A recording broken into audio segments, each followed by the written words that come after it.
Hi students, ఈరోజు topic వచ్చేసి RRB group D important bits biology part 4. First one చూద్దాం. వినాళ గ్రంథులు స్రవించే పదార్థాన్ని ఏమని అంటారు?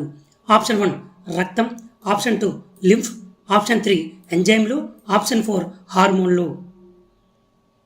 Option 4 is the right answer, హార్మోన్లు. వినాళ గ్రంథులు ఉన్నాయి కదా, వినాళ గ్రంథులు స్రవించే పదార్థాన్ని ఏమని అంటారంటే హార్మోన్లు. నెక్స్ట్ వన్ చూద్దాం. ఈ క్రింది వాణిలో ఏ వ్యాధి వల్ల ఎర్ర రక్త కణాలు నశిస్తాయి? ఆప్షన్ 1 రక్తహీనత, ఆప్షన్ 2 పచ్చకామెర్లు, option 3 trachoma, option 4 typhoid. Option 2 is the right answer, పచ్చకామెర్లు. ఓకేనా? ఈ క్రింది వారిలో ఏ వ్యాధి వల్ల అత్యధికంగా ఎర్ర రక్త కణాలు నశిస్తాయంటే పచ్చకామెర్ల వ్యాధి వల్ల.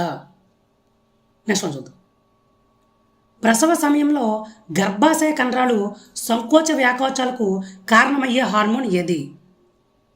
Option 1 oxytocin, option 2 vasopressin, option 3 adrenaline, option 4 cortisol.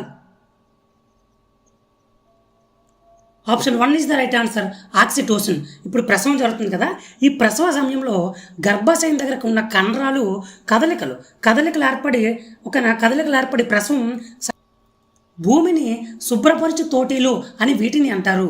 Option 1 స్పంజికలు, ఆప్షన్ 2 ఫంజీలు, ఆప్షన్ 3 ప్రొటిస్టులు, option 4 chlorophytes. Option 2 is the right answer, ఫంజీలు. భూమిని శుభ్రపరచు తోటీలు అని దేటిని అంటారంటే ఫంజీలను అంటారు. Next one. రక్తాన్ని ఆహారంగా స్వీకరించే జీవులను ఏమని అంటారు? Option 1 carnivores, option 2 herbivores, option 3 omnivores, option 4 sanguivores. Option 4 is the right answer, sanguivores. ఓకేనా? రక్తాన్ని ఆహారంగా స్వీకరించే జీవులను ఏమని అంటారంటే స్వాంగివోర్స్ అని అంటారు. Next one. ఇన్సులిన్ను కనుగొన్నది ఎవరు? Option 1 Banting, option 2 MS Swaminathan, option 3 Robert Koch, option 4 Harvey. Option 1 is the right answer, Banting. Insulin కనుగొన్న వ్యక్తి ఎవరంటే బాంటింగ్. Next one. కాలేయం ఉత్పత్తి చేయనది. కాలేయం ఈ క్రింది వారిలో దేనిని ఉత్పత్తి చేస్తుంది? Option 1 lipase, option 2 urea, option 3 mucus, option 4 amylase. Option 2 is the right answer, urea. కాలేయం ఈ క్రింది వారిలో దేనిని ఉత్పత్తి చేస్తుందంటే యూరియా. Next one. చెవి భాగంలో గల ఎముకల సంఖ్య ఎంత? Option 1 8, option 2 6, option 3 4, option 4 2. Option 2 is the right answer, 6. ఇప్పుడు మన చెవి ఉంది కదా, ఈ చెవి భాగంలో గల ఎముకల సంఖ్య ఎంత అంటే 6. Next one. డాక్టియాలజీ దేని యొక్క అధ్యయన శాస్త్రము? ఆప్షన్ 1 ఎముకలు, ఆప్షన్ 2 కీటకాలు, ఆప్షన్ 3 పర్వతాలు, ఆప్షన్ 4 వేలిముద్రలు. Option 4 is the right answer, వేలిముద్రలు. ఓకేనా? డాక్టియాలజీ అనేది దేనిని అధ్యయనం చేస్తుందంటే వేలిముద్రల గురించి అధ్యయనం చేస్తుంది. Next one. మెదడులోని ఏ భాగం శరీర ఉష్ణోగ్రతలను నియంత్రిస్తుంది? ఏమిటంటే మెదడు ఉంది కదా, మన మెదడులోని ఏ భాగము శరీరం యొక్క ఉష్ణోగ్రతను నియంత్రిస్తుంది? Option 1 hypothalamus, option 2 medulla oblongata, option 3 చిన్న మెదడు, ఆప్షన్ 4 పెద్ద మెదడు. Option 1 is the right answer, hypothalamus. ఓకేనా? మానవ మెదడులోని ఏ భాగం శరీరం యొక్క ఉష్ణోగ్రతను నియంత్రిస్తుందంటే అది hypothalamus. Hypothalamus is the right answer. Next one.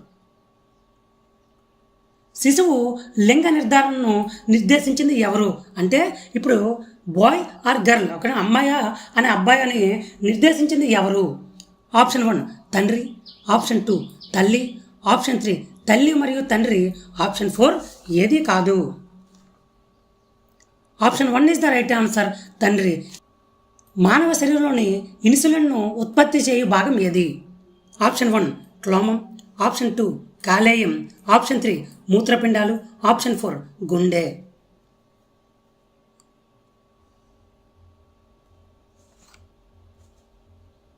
Option 1 is the right answer, క్లోమం. మానవ శరీరంలోని ఇన్సులిన్ ఉత్పత్తి చేయ భాగం ఏదంటే క్లోమం is the right answer. Next one, ఈ క్రింది వాటిలో ఏది ఒక విటమిన్? ఆప్షన్ 1 సిట్రిక్ ఆమ్లము, ఆప్షన్ 2 ఫోలిక్ ఆమ్లము, ఆప్షన్ 3 గ్లూటామిక్ ఆమ్లము, ఆప్షన్ 4 లినోలిక్ ఆమ్లము. Option 2 is the right answer, folic ఆమ్లము. ఫోలిక్ ఆమ్లం అనేది ఒక విటమిన్. నెక్స్ట్ వన్, ఈ క్రింది వాటిలో దేనిలో ఎక్కువగా కాల్షియం ఉంటుంది? ఈ క్రింది ఇచ్చిన పదార్థాల్లో దేనిలో ఎక్కువ కాల్షియం ఉంటుంది? ఆప్షన్ 1 గోధుమ, ఆప్షన్ 2 సజ్జలు, ఆప్షన్ 3 మొక్కజొన్న, ఆప్షన్ 4 స్వర్గం. Option 2 is the right answer, సజ్జలు. ఈ క్రింది వాటిలో కాల్షియం దేనిలో ఎక్కువగా ఉంటుందంటే గోధుమ మరియు మొక్కజొన్న మరియు అలాగే స్వర్గం. వీటితో పోల్చుకుంటే సజ్జల్లో అనేది కాల్షియం ఎక్కువగా లభిస్తుంది.